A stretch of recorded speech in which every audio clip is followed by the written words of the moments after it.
A free concert on December 12th at Hibernian Hall will bring together different groups of players from different musical traditions. Taking part are two local groups, City Strings United and the Boston Citywide String Orchestra, along with the Guy Mendelow Ensemble. To tell us about the collaboration are the founder and president of the Citywide String Orchestra, Betty Hillmon, and the founder and president of City Strings United, Bithya. Israel, thank you very much for being with us. Thank you. Yes, yes. I want to start with Betty. First of all, talk about your ensemble, who's in it, and what they're doing. Yes, my ensemble, it's available to everyone. Anyone who plays a string instrument, doesn't matter what your age is, you can come if you agree to come regularly and you'd like to play. We play music that is not too difficult. We adjust it for the age, for the ability level. And most of my students are from neighborhoods that the families cannot afford to pay for a lot of lessons, so they really don't pay us. We have it's a non-charge orchestra. We raise money, and we have kids from grade 3 through adults. Some of the adults are seniors, and they come every Saturday to the Timilty Middle School, and we rehearse from 9 to 12. When people hear string orchestra, they automatically think, oh, that's classical, but maybe there's more to it here. It is classical. We play light classics, arrangements of, for example, Eine kleine Nacht. Most people know that. And we play an arrangement of that. We play light classics. We play some of the arranged Beethoven symphonies. But we also play a piece called Spirit of Selma, which has quite a few civil rights songs in it. And we talk about that. We also play pieces that are the blues. We do things that are in the blues, from the blues. And we also bring in a jazz violinist, and he plays, and our students learn to improvise a little bit. Bithya, yours is a little more unusual because it's what, just cellos? Just cellos, yes. We are City Strings United, and we teach kids ages 3 to 19. Now, one of the things about cellos, and I play one as an amateur, you can do all, you can be way down below, you can be way up there, you can be almost like a secondary percussion instrument, or you can be almost like the vocalist. Definitely. I think the kids are really, first they're enthusiastic when they see somebody playing an instrument, they want to play it.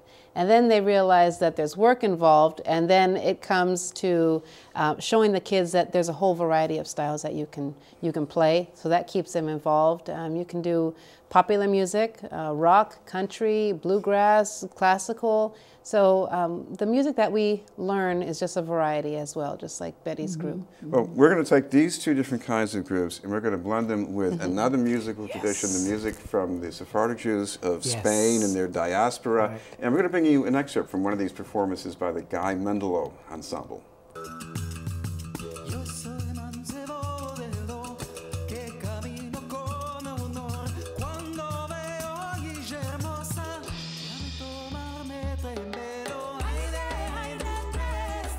Betty, I mean, the first time you said to members of your group that we're going to play Sephardic music from Spain, I mean, what do they say? Well, I played the tapes for them, and I just played them, and I said, listen to this, tell me what you hear. And they were high school students, middle school students there, adults, the adults knew. And the younger elementary school kids, they liked it. And they made comment, they thought it was rhythmic, they thought it was beautiful. Some of the lyrics were just beautiful. They thought it was exciting. They didn't know what part of the world it was from, except the adults, they knew. So that's how I approached it. And then we learned the pieces, and then Guy spoke to us more about the stories, and that they connected to. He has a real secret there, that if you have a strong folkloric story, people connect to it, and the children did that. If I had have told them more a musicological explanation, my kids would not have gathered what that all meant. But the sound of the music and the stories that Guy told them, it fit. Bithya, this says something about the way music cross-fertilizes, because this music coming out of Spain, it's European, it's North African, it's Middle Eastern, and it's just unique, too. It really is, and I think that this is the first time that our group has played with the Guy Mendelow orchestra band, and also with Betty's orchestra.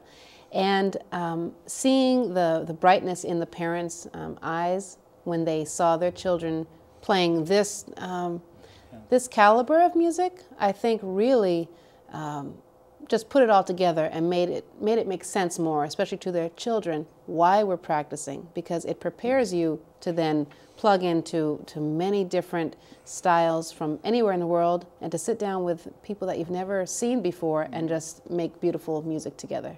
Betty, your ensemble played with Guy Mendelow already, so what was that like? Yes. Oh, it was so exciting. They liked the rhythm of it, the rhythm when they were playing. And the audience, I'm glad you brought the audience in, the audience members who supported our group as well, they thought it was the most exciting thing to have that level of group to play with our group. Yes. Because we're intermediate level. We're not, we're still working to get to that level. And it was an exciting experience for them. And I dropped in on that performance after one of our practices, the last time that they performed with the Guy Mendelow band. And I was really shocked at the polish that comes across with the kids and the band. I just think that music, there's something very polished about it, and it's something unexpected. You know, you've heard classical before, you've heard children's recitals before, but the presentation of the Guy Mendelow band with the kids, it's just a very polished presentation. Yes, yes. Yeah. We should mention too that this is a tradition that survived a lot of displacement. You know, I mean, the Jews were expelled from Spain 500 years ago. Right. What do you take from that lesson about being able to keep a tradition against all odds? I'm glad you're asking that question, because my orchestra is going through a change. as founder director, I'm trying to find a way for our players to connect into music deep down and be able to explain what the music means. What does it mean to people? What does it mean to the Jews who were tossed out, but the music stayed with them. The music stayed. And I want our players to know how music affects people, how it goes into their emotions, and how it makes them feel change. So I think that it's just marvelous that the students can get this firsthand. And then when we come back after the concert, I plan to sit and talk with them about this. What did you learn from this? What do you feel from this? Did you watch the audience? How did they react? So that they see music as important to life, essential to life, and that it has stayed with people for hundreds of years as they've gone through all their serious, terrible changes, that things have happened to them. So, Bithya, there is a kind of a sequel to this concert, because you're going to have some more events coming up later too. Yes, this presentation is brought by the Roxbury String Fest is presented by Celebrity Series of Boston, Arts for All program. So they serve about 11,000 residents. And this is the first of 3 concerts in Boston. So the other 2 will be in March of 2016, featuring the Boston Public Quartet and the Quartet of Happiness. And the website, if people want to look into attending this concert, is celebrityseries.org/Mendelow. They can RSVP for seating, or they can just join us at the door. And Betty, if people want some more information about the citywide string ensemble? They can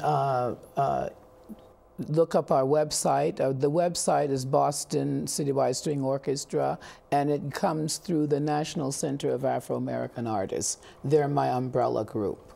So I don't know how it's the National Center of Afro-American Artists. If you go on their website, you will then see our website. Thank you both very much, Betty Hillmon and Bithya, Israel.